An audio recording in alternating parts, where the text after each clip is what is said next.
I need to ask you a question. Be curious, Drifters. Amelia's duel hits the front. Immature is coming right away for Damien Oliver. Bella Nipotina, and boy, doesn't she deserve this. The Giga Kick's got a strong kick. Golden Mile, soar out the mile. I'm thunderstruck over the top. Mr. Brightside has won the mile. And Militarized blows them away in the Champagne Stakes. And she's a class act, pulling right away Prowess. And Zoo Gotcha won it by 2.5. Zaki joined by Animo, who looks Destiny in the face.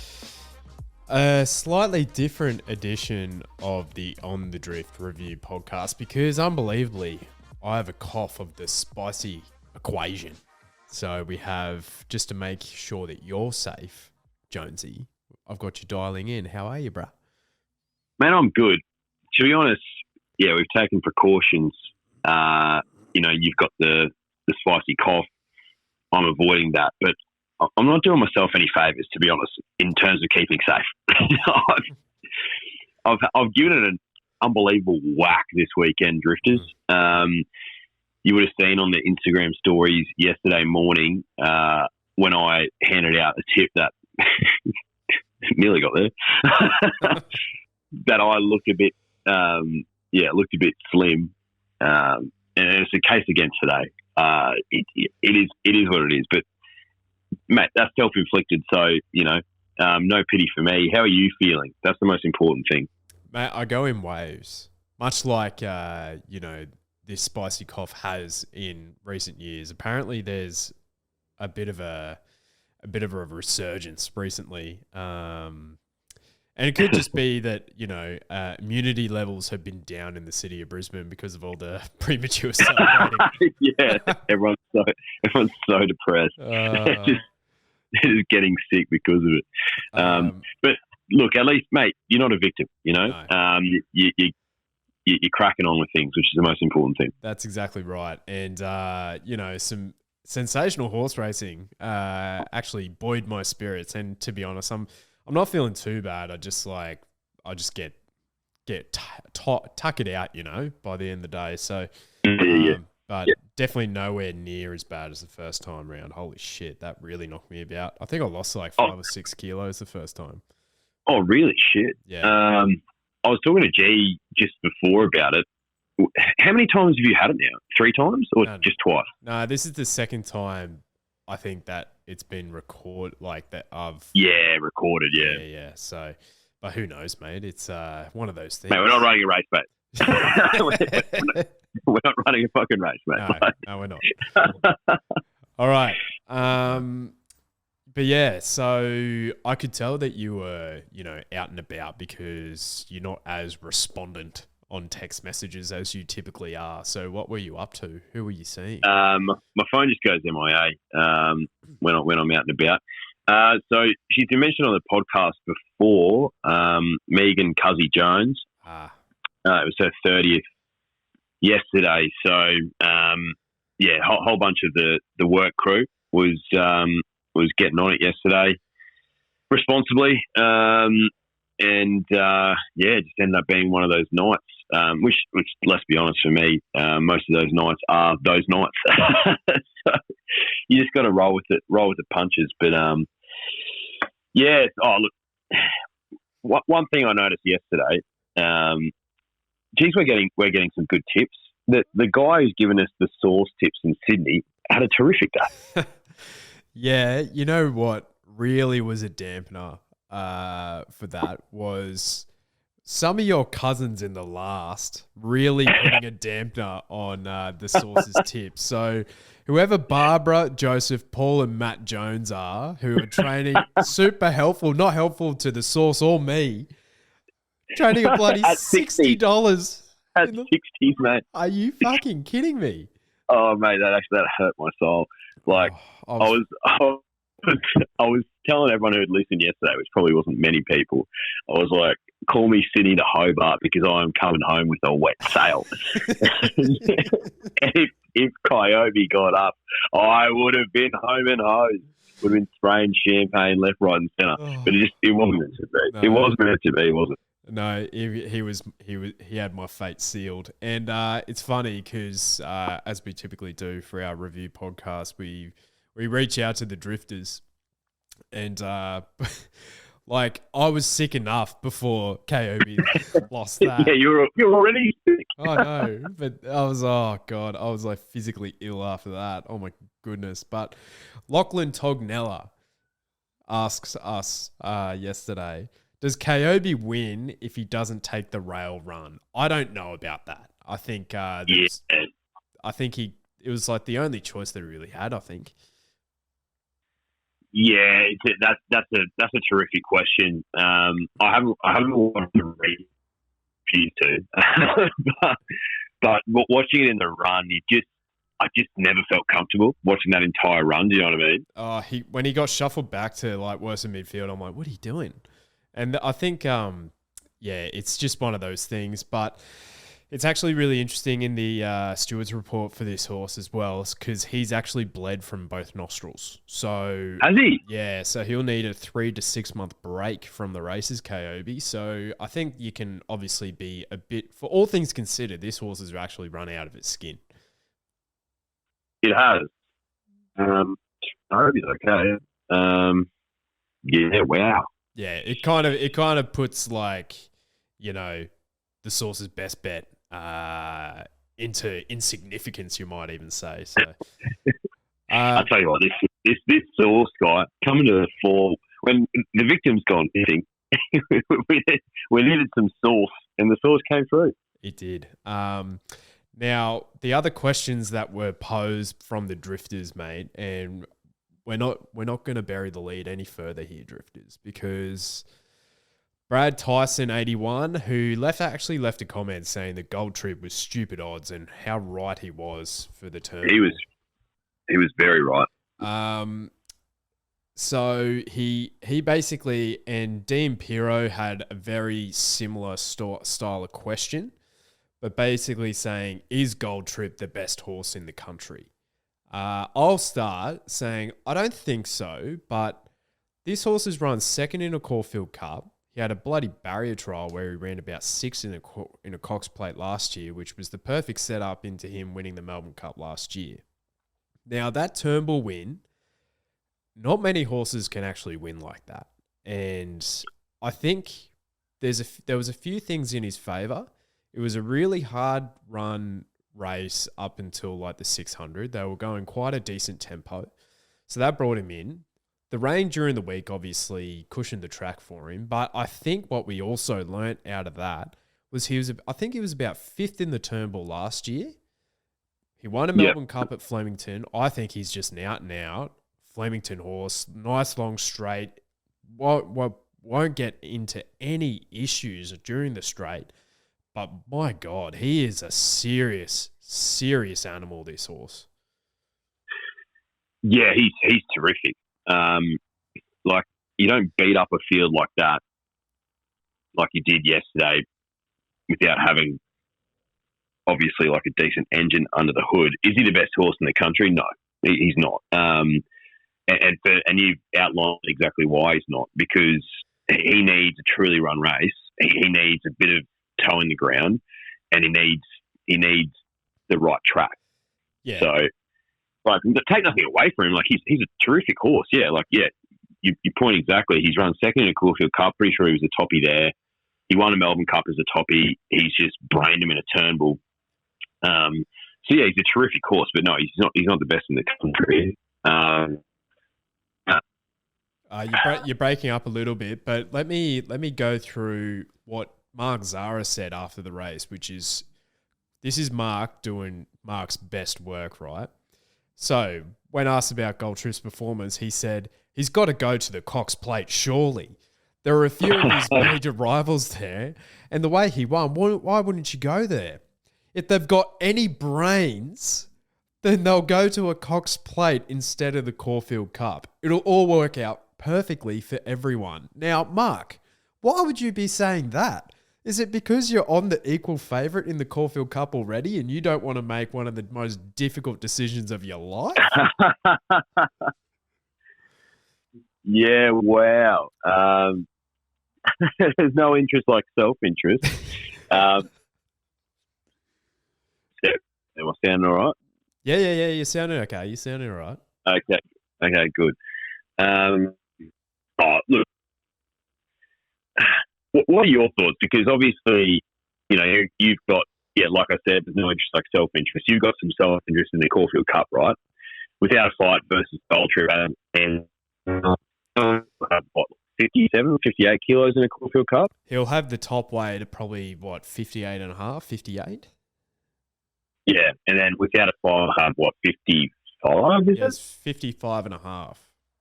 Yeah, right, okay. So as it stands right now, are you incredibly nervous about your futures? Your responsible futures? My asshole is tightening as we speak. Because I... Oh, mate. Place runner, and he's heading to a Caulfield Cup. Well, pardon me, you broke up a little bit there. The second place runner in the Turnbull, he's going to...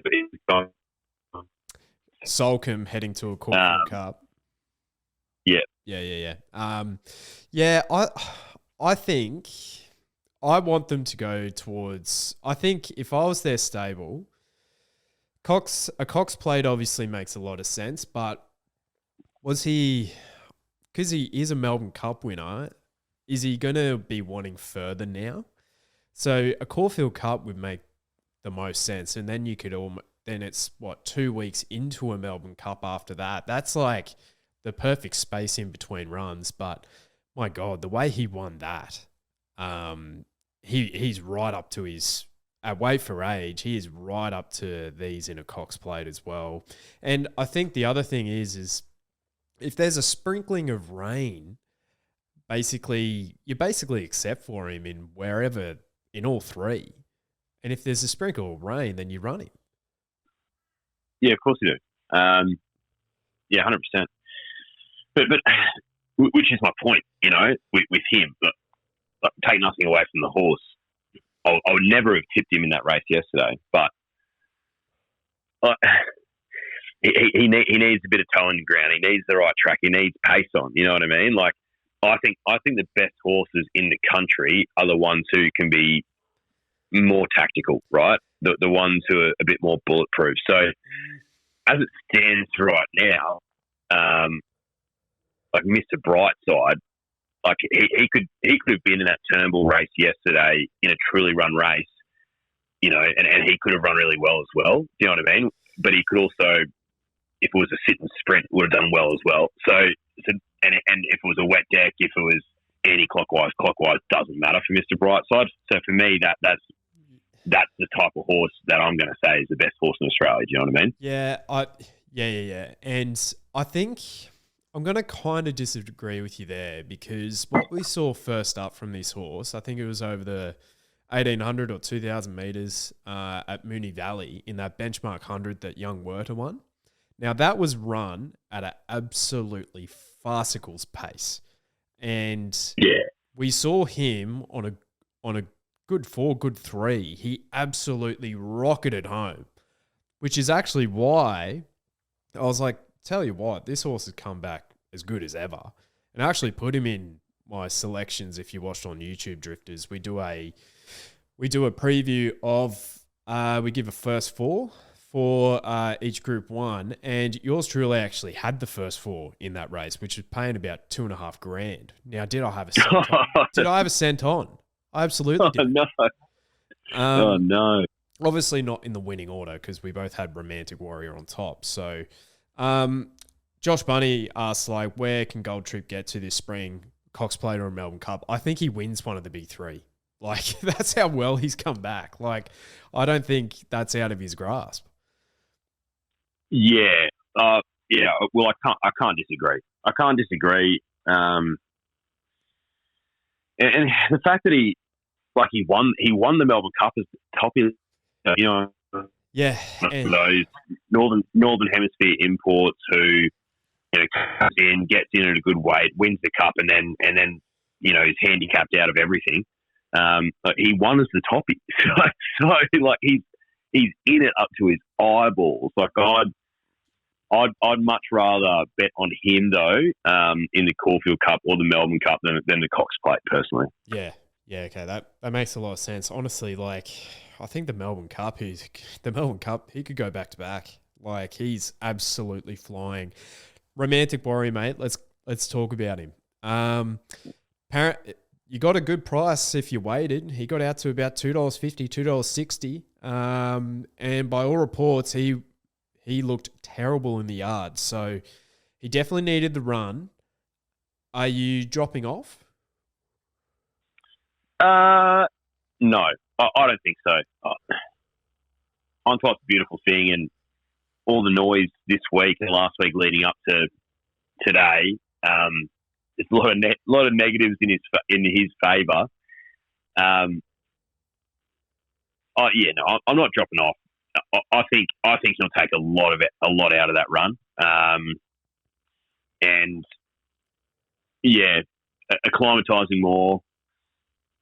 I hope they don't pull the pin. Like they've got to stay on for the Cox Plate, surely. I think so. Like if you like him, if you saw enough out of his run yesterday, like he faded into fourth, but I thought there was merit in his last 100 meters. Like I think he had every single riding that tough speed, doing a lot of work early to really drop out. I think he did okay to hold on for fourth there. Mate, you're getting $6 with Neds at the moment, and he's equal third favourite. So you have Amelia's Jewel at $4.50, where she's still not. I think she's still not guaranteed to go there, but I think after the performance of yesterday, she's probably more likely to go to a Cox Plate than she was previously.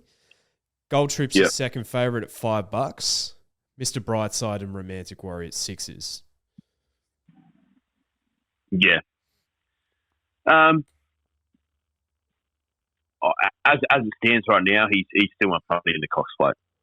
Yeah, I think because the give in the ground, nice turning, tight turning track. If he draws a better gate as well, that's the thing too. I don't know. I think if he hovers around that $6 mark on Cox Plate Day, like I can't see him not being in my $100 strategy. You know what I mean? 100%, and like we've got to remind ourselves as well that the Turnbull's a set weights and penalties race. Like gold top 8 in that race, Romantic Warrior was, and a kilo over 2,000 metres isn't much. And I think Gold Trip could have carried an extra couple kilos and still would have brained him. But Weight for Age, Cox Plate, Grand Final, different story. And yeah, if anything, you're right. $6 now. Geez, that's an attractive price for me. Yes. Now let's get to the rest of the undercard at Flemington. We'll start there. Hey. In the second, the Maribyrnong Trial Stakes Bodyguard. He was dominant. 1.6 milli. Wowee. How's the action on him, mate? It's like he was jumping. Yeah, it was bizarre. Yeah.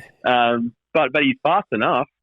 Mate, you know what? Like, it's smart because you look for the trial form. Yeah, that's one thing, but like the Snowden horse in an early 2-year-old race, mate, it's just a no-brainer, isn't it? They had an absolute field day yesterday. They were winning. They did. They won everything. And how's bloody is that Peter or Paul, the older one? He was basically just going, King's Gambit, that was 50% of what he can deliver. Sorry? What? My God. I love that he immediately sent it over to the Everest as well. He's like, nah. He's like, this horse couldn't handle that. Like, yeah. So they know where he's at. But yeah, Bodyguard. These early 2-year-old races for me, it's flash in the pan for the most part. But still, to win them, you need to have some talent. You've got to have some talent to win them. Like King's Gambit himself, mentioned him. He was an early 2-year-old Bob. Like that first win that he had down the Flemington Straight, I'm pretty sure that was unbelievable. Yes, yeah, I agree. Might have been a Moonee Valley, maybe. I can't remember, but yeah, Bodyguard, very smart. Wolfgang, what were your thoughts? Beaten nearly 6 lengths. Yeah, like I said on the pod, J Mac called Lloyd Kennywell for the ride, and I was like, well, that's my tip. You know, and like, am I looking at the form differently for every other race? Yeah, of course I am. Yep. Solid enough. yeah, I don't read into it too much, to be honest. Yeah, Blue Illusion was your short price favourite, $2.80 starting price, beaten 10 lengths. Jamie Carr said his action was totally off and he actually wasn't breathing well. So he pulled up with a slow recovery. Now, Godolphin it'll be fascinating to see what they do with their other Blue Point colts, because Blue Point, you're more of a breeding guy than me, but Blue Point is one of the new Darley Stallions, am I correct? Yeah, so he's a Northern Hemisphere Godolphin horse, multiple Group 1 winner, absolute threat. So I anticipate that he'll make a big splash in our breeding game. If Jamie Carr's saying that, like she's got some idea about how a horse is going. So complete forgive.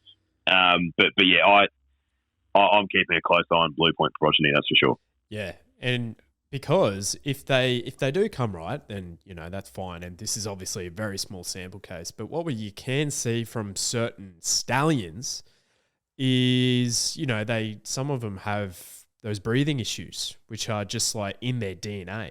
You know what I was thinking the other day, actually, and I've forgotten to actually talk to you about this at any stage, was V8 is very much like his old man, Grunt. He can put in a really poor run, but then he can absolutely blow him away. Yeah, you're dead on. Grunt was one of mine, and the reason why he was one of mine is because I didn't back him all the time, but when I backed him, I just so happened to find him on the days when he'd turn up. He'd put in some absolute stinkers in some of those Group 1s, some absolute stinkers. I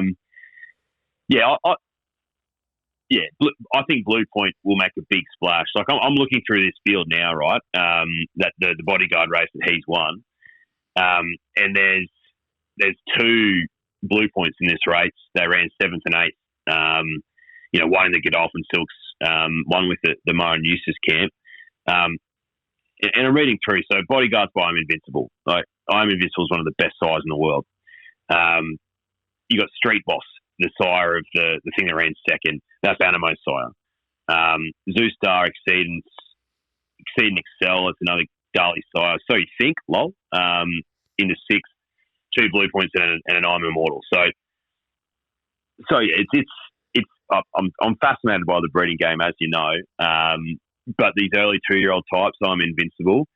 He just gets the JD, mate, and that's why he's one of the most expensive sires in the world, because you're going to get bang for your buck pretty quickly. Like these things were yearlings this year. You know what I mean? Like, yeah. Like you're spending your 1.6 million on Bodyguard in 2023, and now he's just come and won an early 2-year-old race. So you're seeing bang for your buck pretty quickly. Yes, I agree. Now the superimposed race, the superimposed stakes, rather, 1,800 meter listed. Now we were both on Riff Rocket, and I thought he was pretty short earlier in the week, but my God, did he drift to a delicious price? He really did, yeah.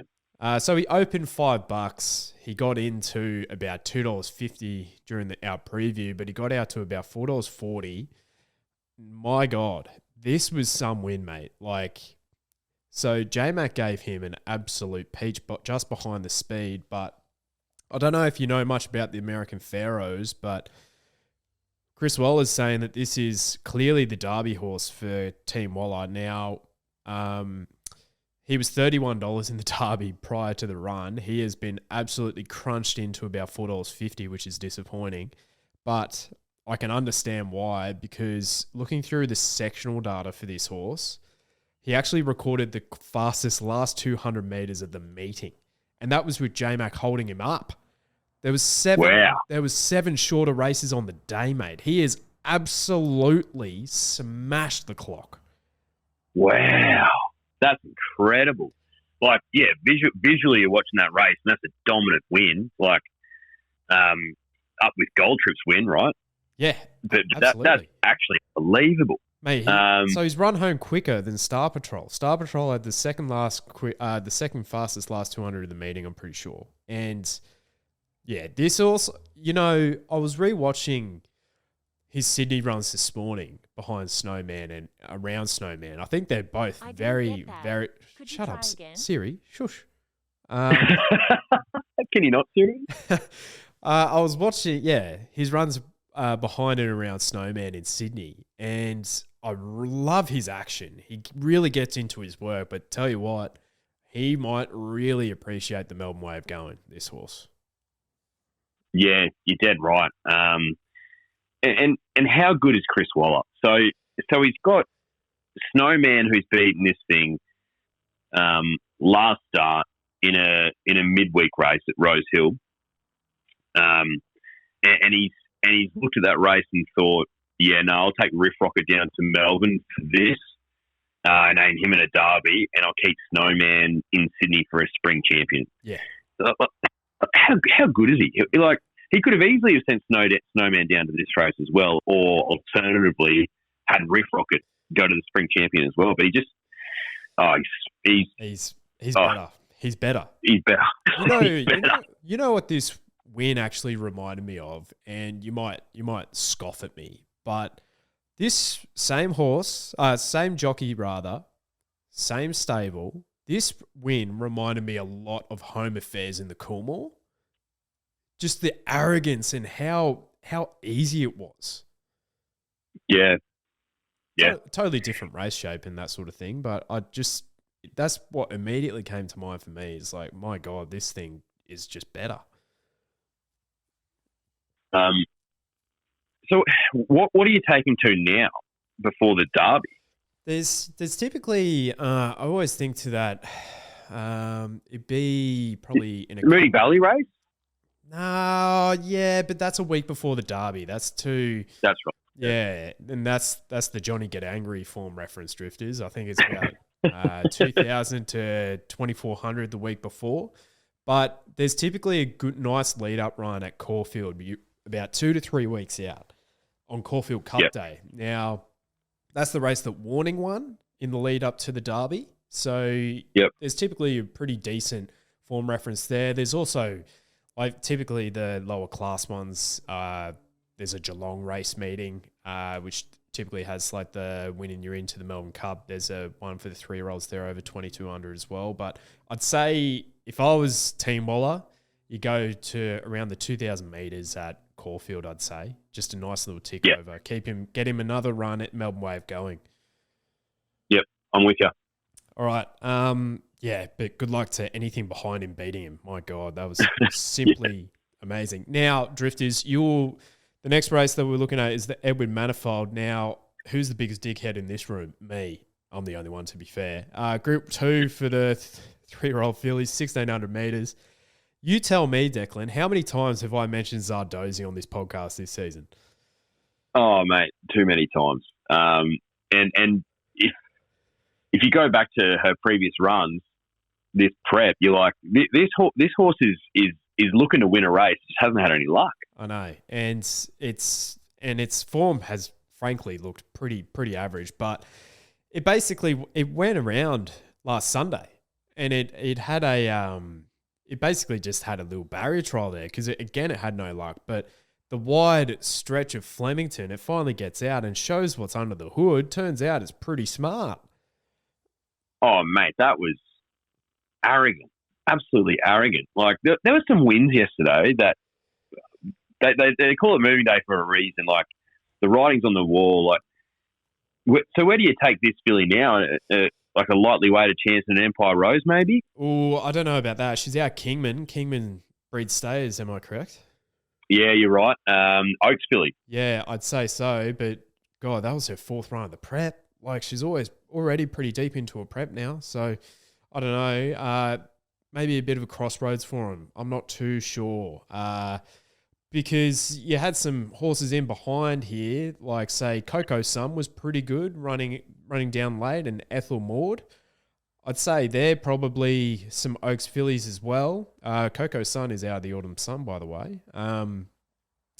But yeah, Zardozi, I'd say probably an Oaks filly, but I don't know. I don't know if she'd be my on-top selection. What were your thoughts on Legacies? Oh, flat. I just don't know if she's that good. Is she? Yeah, or is she a sprinter? Well, I don't know. Yeah, maybe she's just not very good. But no, yeah, definitely not again for me until I see her win.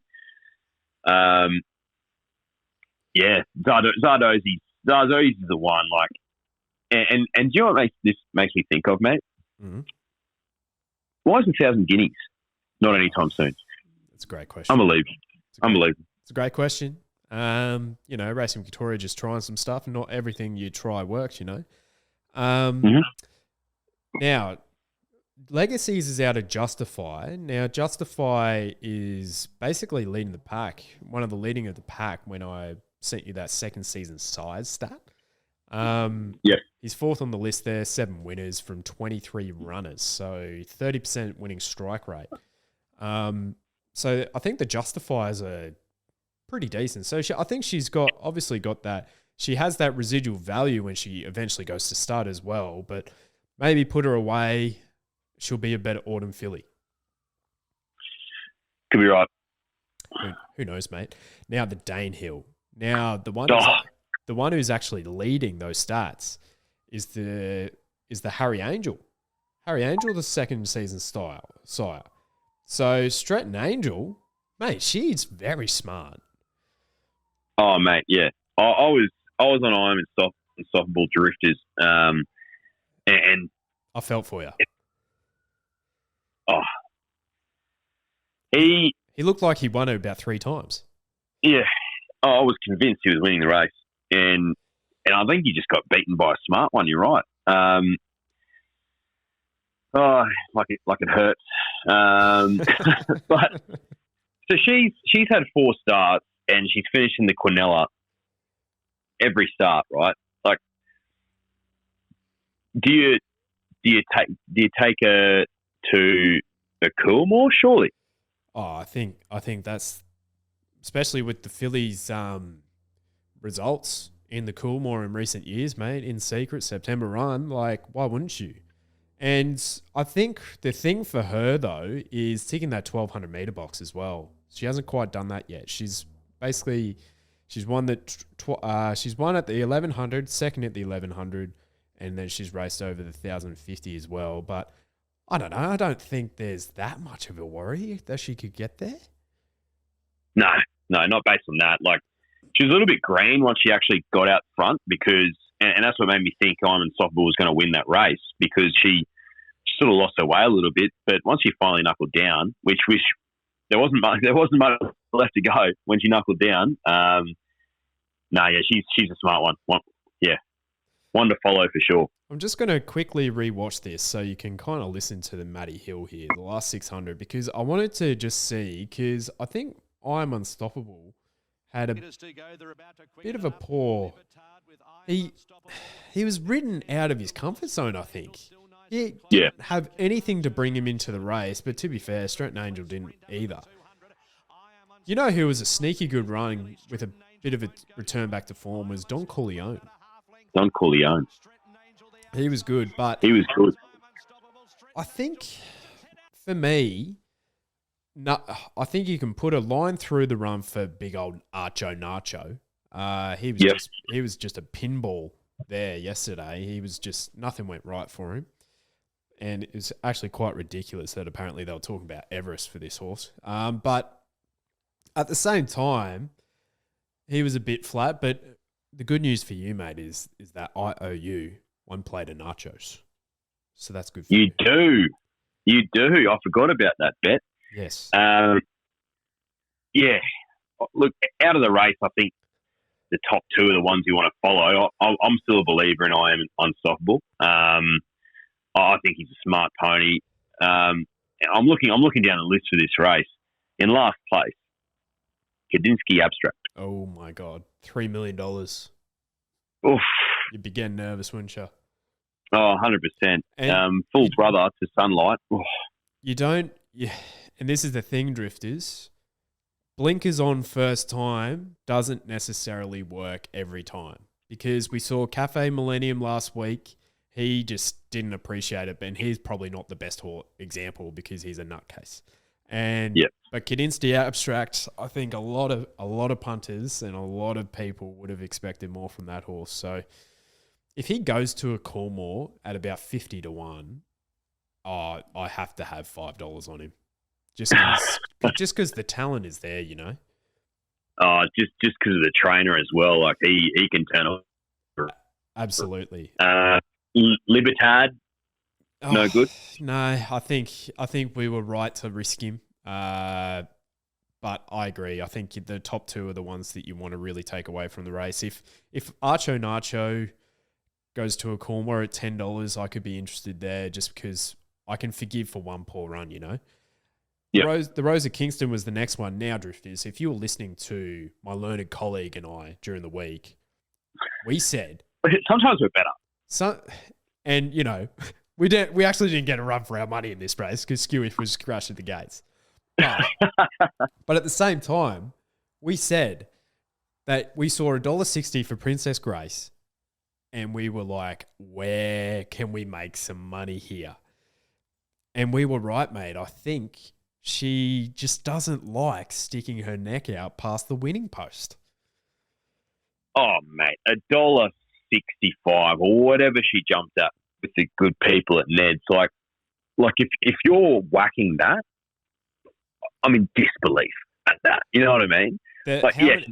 How many multis did she burn yesterday? Oh, it would have been a stack, mate. It would have been a stack. So yeah, if you're whacking that and you feel sorry for yourself, you should. Mate, Amelia's Jewel form with a life lesson. Oh, baby, talk to me. Like, mate, she was good. Life Lessons was actually good though.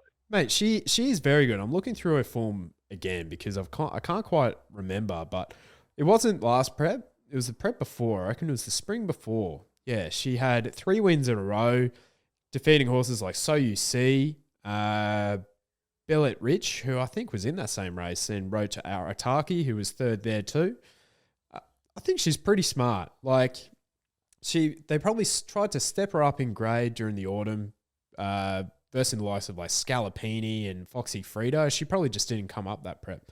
But this prep, mate, second behind Amelia's Jewel, and then that was she's proved to be just that quality, on pace, moody Coleman runner that is really hard to get past. 100%, mate. She's on a Group 1 filly in my humble, but I don't say that disrespectfully. She's a Group 2, Group 3, honest type horse. And yeah, so she jumped at what, $6 or $7. Yep. And probably the same price to place as what Princess Grace was to win. Yeah, no, you're 100% right. And I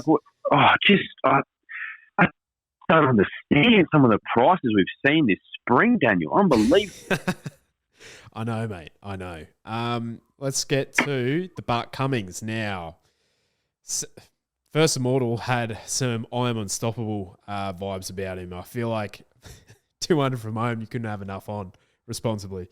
But Future History was given one of the great rides by Craig, which Craig nailed. Craig still has in the kit bag. I'll tell you that for free. I tell you what, we're not barrier guys, but the barriers made the difference here. First Immortal was 3 wide without cover from the 1,400 meters. They're on equal weights. The tempo was not in this race. Future History was given an absolute crawl up front, and then just put on the afterburners from about the 800. First Immortal was a sensational run, all things considered. Oh, sensational, mate. And when he eyeballed Future History, like there was he spent too many petrol tickets. You know what I mean? So they eyeballed each other. Future History kicked away. You'll see a bit of a common theme today, Drifters. I was good for a second placing. He was enormous. So it's disappointing that he didn't get a win in. But he's a horse that I want to follow. He's got some talent. Yeah, absolutely. I was on Athabaskan in the end, and he just got way too far back from that speed, I think. He was really affected at 2,400. But that's Sydney staying 2400 metre form, which the Melbourne 4 is definitely superior there. Turnbull we've talked about. Gold Trip's just an absolute freak. West Wind Blows was good too. And Solcombe, what were your thoughts on Solcombe was Solcombe? terrific. He was terrific. He keeps missing the start though. He misses the start by 2 lengths and he keeps losing by 2 lengths. Oh, he's hopeless out of the gate. Solcombe for me he's probably a bit like a Gold Trip, right? I think he needs a lot of things to go his way, but can be devastating when it does. He's a horse that you're definitely following with confidence into a Caulfield Cup, into a Melbourne Cup. Like, I think he's got 53 kilos in both those races. I think he's a Group 1 weight for age talent. And this is the season, this is the spring where he needs to cash his checks in, because if he doesn't this season, then he's starting to be handicapped out of those staying races. Do you know what I mean? Yeah, I know what you mean. So I want to read you out one of my futures bets that I have here. Now, it's an all-up win and all-up place that I have going. So I had Redina to win and to place in the Epsom. So I think one of my longest price ones gets up there, which I'm happy about. I've without a fight to win the Caulfield Cup and to place in the Caulfield Cup. Yep. I have Ducasse in the Spring Champion. Now, he ran on okay in that race up in Sydney, but 2,000 metres makes me a bit nervous for that horse just because he's been racing at the 1,400. And my last one in the Melbourne Cup was Luna Flair. Now, what we learned from her, she just needs Flemington. Yeah. She was fantastic running into 5th. She gets to headquarters, mate, and she's a different horse. She's an 8-year-old mare. I know. And she beat home the likes of Francesco Guardi, who probably had a cruisier run than her. So I think she's one of the best local hopes for sure. Definitely. Looking through this race, Luna Flair is one you definitely want to take out of it. We've spoken about Romantic Warrior. I'm looking down the list. El Bodegon, Osipenko, let's talk about him quickly. You texted me during the week saying you have a feeling that Osipenko is going to run a massive race. My response to you was, I need to see him do it, because he keeps threatening to do it, but he doesn't do it. Yeah, and you're right. You're dead right. What do you do with this horse? Like this was the race for him. You know what I mean? 2,000 metres, weight for age. Not weight for age, set weights and penalties. What do you do with him? I tell you what you do. This podcast is going to go for a while, but I actually don't mind it. I'm having a bit of fun here because we're looking at futures markets. We're going into depth of this review, which is good stuff. It's moving day. It is moving day. You know where you take him, and I'm looking through the futures prices, and you have a bet on this right now.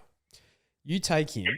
The best form that this horse has shown is against his own age. You take him back to the Golden Eagle, 2,000 metres, back to 1,500, back the Sydney way of going, and he's $21 there. That's a terrific punt. Because, sure, if Amelia's Jewel goes there, so be it. She hasn't been the Sydney way of going, though. Legato was sensational over in New Zealand as well. She was just arrogant over there. But Osipenko, you give him a 3 to 4 week freshen up, 2,000 metres back to 1,500. That's this horse's race. That's his chance this prep, for sure. 100%. Yeah, and Chris Waller gets them right more often than he doesn't. And what I was thinking yesterday as well, literally before this race, I was thinking, Mo and Mrs. haven't, kicked off this year as quickly as what they typically would. You know what I mean? Don't you dare. And I literally was thinking that yesterday, and they had a terrific day. Mate, they smashed it out of the park, and as they typically do, they do it in the staying races, don't they? They're genius. The Gill guy, Star Patrol, he absolutely spanked him. Yeah, it's, they're talking, because a lot of the owners in this horse, based in Hong Kong, so he's actually going to go over for a Hong Kong sprint, I believe, which is exciting for them. Whether he can win that or not, I'm not sure, but he was pretty dominant.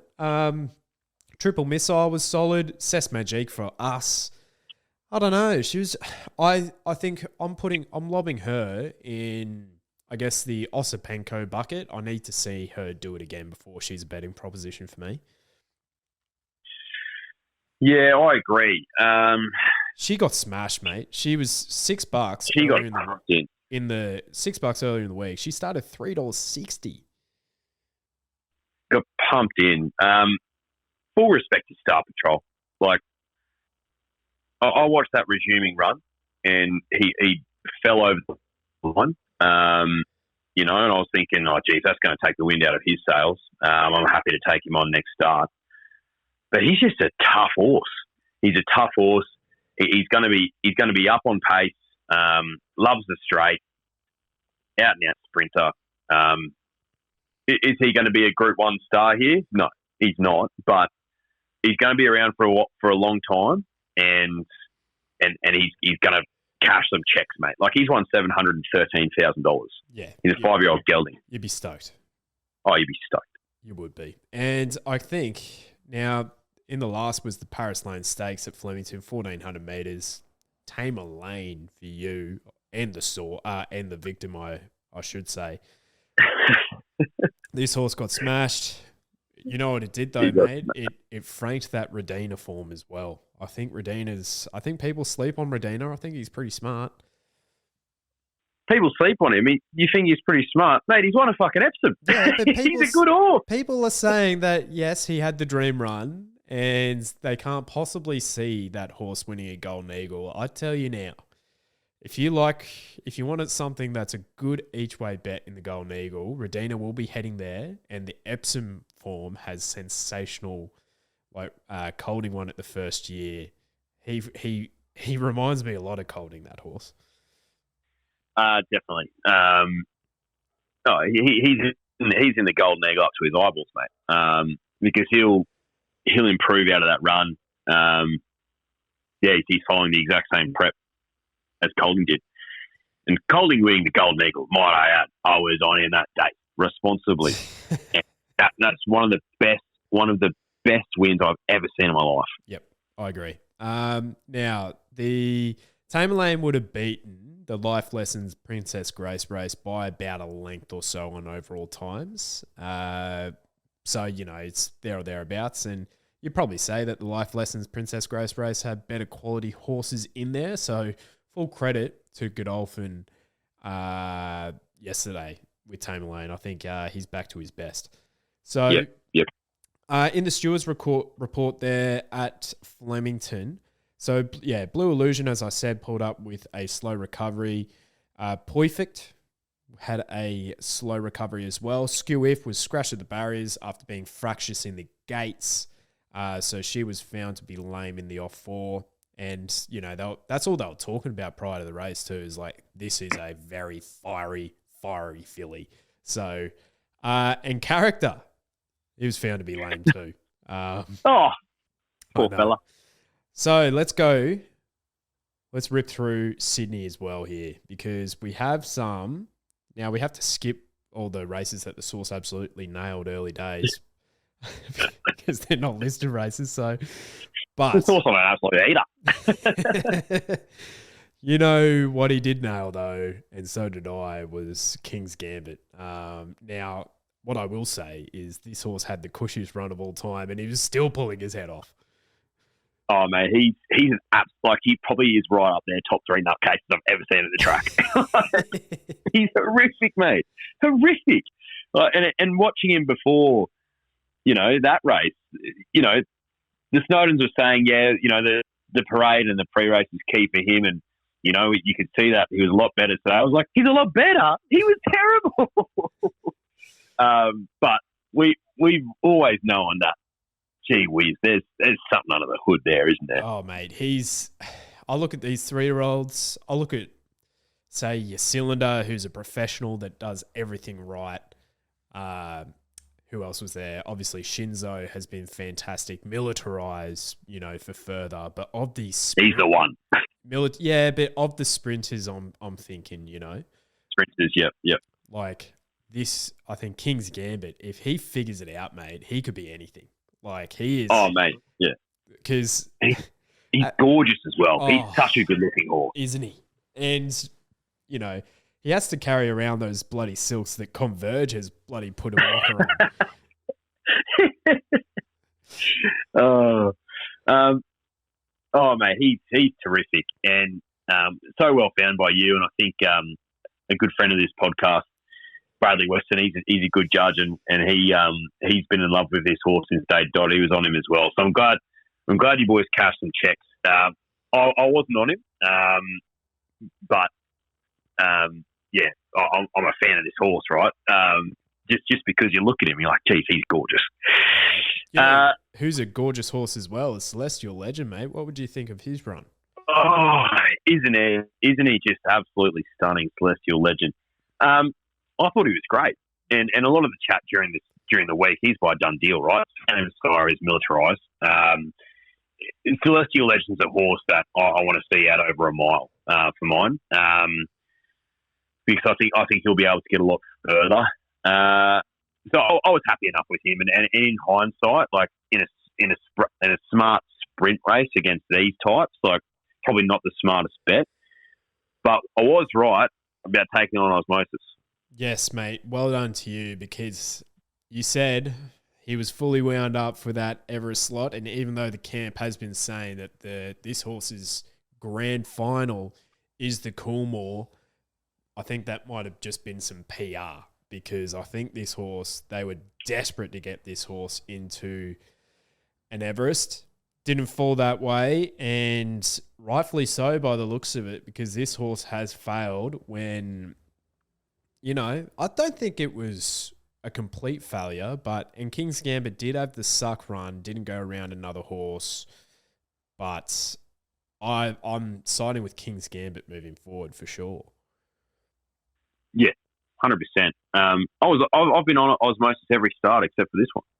Like, I just had a feeling that he was going to be so screwed down for that first up run, and it wasn't an easy run either, that he wasn't going to bounce back. But mate, full credit to King's Gambit. He was terrific, and how good was the ride by Tommy Berry, and how good was the celebration from Tommy Berry? Sometimes he's just better. Mate, fist pumps galore. Daddy Berry loved it. And you know who Osmosis reminds me of? He could be very similar to the stablemate, Overpass. Just needs a bit of time between runs, freshen him up. You never know. Yeah, and I think he was also challenged for the lead, right? So mate, classic leader if he gets the early sectionals, and good luck getting past him. But interesting. Do I want to follow him for the rest of the prep? Probably not. Probably not. And so we head to the Tap Craig, where NCAP was your $2 favourite, and he just came to the end of the prep, didn't he? So he was over racing during the run. He just didn't want to be there. Wasn't his day. But I think Team Hawks have a smart filly in Macarena. Yeah, she was really good. Really, really good. So well done if you're on here, Drifters. Just on NCAP, like Gary Portelli obviously is an unbelievable trainer. And what idea do we have? But like when I see, he ran so well in the Golden Rose, so yeah, we're a late acceptance into this race and get him in there. Like when it's not part of the original plan and it's a late thing, like that's alarm bells in my head. Well, that's typically one of my biggest rules is the afterthoughts, and I just thought he was better. But I just thought he was better. I know. And Gary Portelli does have that in him where we saw that with Fireburn, the prep after her Golden Slipper was like, you know what? I think she's a sprinting filly. Where what we've learned is she's more of an Oaks filly, Fireburn. So,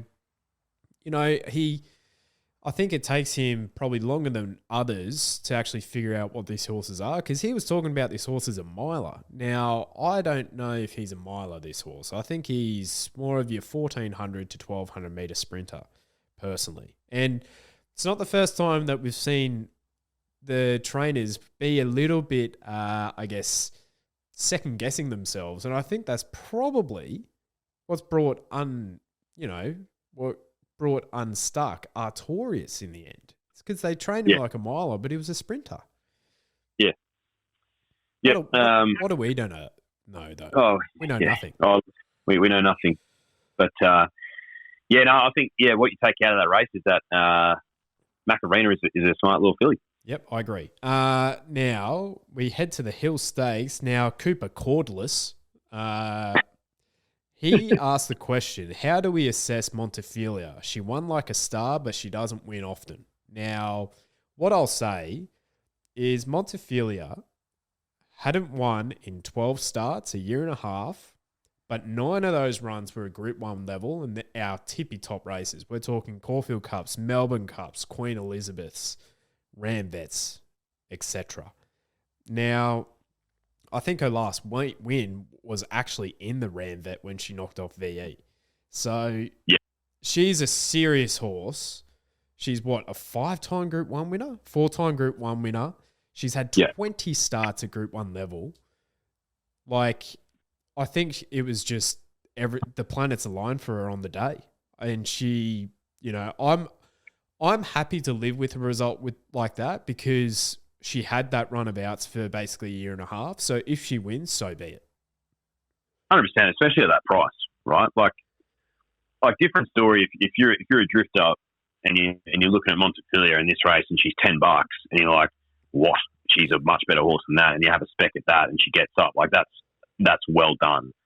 And obviously she won and a return's better than nothing. But like favourite for this race, I'll read the form, and if you give me that race next week, the week after that, in a month's time, this time next year, and if it was the exact same field with the exact same market with the exact same form, I still wouldn't pick her on top. You know what I mean? Yeah, I know what you mean. And I look at who I land up selecting in this race, Protagonist, and I'm really happy with my choice. Like, he ran into third. He had to take that run up on the fence. He looked the winner, 100 for home, but Montefilia with Nash on board. Oh, mate, how's that for a jockey change? Oh, full respect to Jason, but Hot Nash is so hot right now. So let me just guess how much money, if we're working off a 5% commission that a jockey would get, right? How much money did Nash make in an hour and 15 minutes, do you reckon? A couple $100,000. 100 grand for 5%. $2.1 million worth of prize money from, that Macarena race.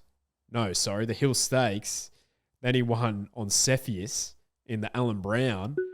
And then he won with Magic Time in the division. He's unbelievable, man. He's unbelievable. Always been Nash, guys. Yeah, he's the best, mate. He's the best. All right, let's rip through these last couple. The Alan Brown, Cepheus, mate. He actually broke the track record over 1,400. Did he? Yeah, he smashed the clock. And he carried weight too. So I think there was an article about this horse during the week where, he wasn't 100% right, but he's come good now. And, typical us, we were a prep away. Yeah, typical. Back into the hills all last prep, and now he's low flying. And he's heading to the big dance, I think, or the Kosciuszko. I'm not sure. No, he wouldn't be going the Cosy. He'd be going the big dance, I'd imagine. Big dance, yeah, right. He's a good, honest horse. He's tough, carried the top weight. Nothing more to say. I agree. Drifters, there is one of the best futures bets that you'd ever hope to see in this race, coming out of this race. And the first mare home in this race, she will win the Empire Rose. I'm telling you that right now. if she heads there. What's the isn't there a mares race over for the 5-year-olds? What's that one? I don't think it's a specific mares race, but there's a 5 diamonds for 5-year-olds. Yeah, she might be heading there, so maybe not. She might not be winning, but if she heads to an Empire Rose, Roots will be winning. And she's $26 there, so I'm not as confident now that that's actually popped into my mind, but she was a slashing run. I think you can follow her with confidence wherever she goes. So Brisbane form, Queensland form. Mate, Palissapan form. She's a good mare too. So Roots was really hunting the line there. So an Empire Rose or the 5 diamonds, either way. Magic Time, mate. You and I just keep picking the eyes out of this horse. And tell you what, Drifters, if you listen to us, Parasol cannot run out 1,200 metres. She can't. She's a really good horse, but she's a 1,000-metre horse. She's an 1,100-metre horse. She's not a 1,200-metre horse. Magic Time got crunched. Yeah, rightfully so though. Nash was hot. Rightfully so. Had the map advantage. I think Parasol could run 1,200 if she gets if the speed draws out and she's drawn in and she gets a suck run back on the fence. But when she draws out, especially at the 1,200 metres at Rosehill, like she burnt all her tickets early. And Magic Time just had the tactical advantage there. So, Magic Time, I think she heads to the Invitation at her next start, and she'll be pretty hard to beat there too. Agreed. Mate, I think that's long enough. I think that's about it, isn't it? That's about it. Look, it was a day of there or thereabouts for me. The source was unbelievable yesterday, and you were very close to not an unbelievable day, a terrific day, a memorable day, a biblical day. A Kayobi away, but that's horse racing. Sometimes you get knocked off by Cousin Jones at a $60 pop, training a $60 pop. You know, that happens. Oh, yeah. Sometimes they don't fall your way. But, onwards and upwards. Next Saturday, mate. Gee whiz. Probably you could argue the best racing of the year. Yeah, I agree. And I think we'll have to do some runner-by-runner previews of the Everest and the Caulfield Guineas at a minimum. Would you agree? Yeah. We give the people what they want, mate, and that's what the people want. I agree. All right, that is more than indulgent for us. I think that's over an hour, but it's been a lot of fun, mate. I reckon you'll be able to come here on Wednesday. I think we should be okay. Yes, you're right. All right. Easy. See you later, Drifters. Thanks for tuning in. See you, Drifters.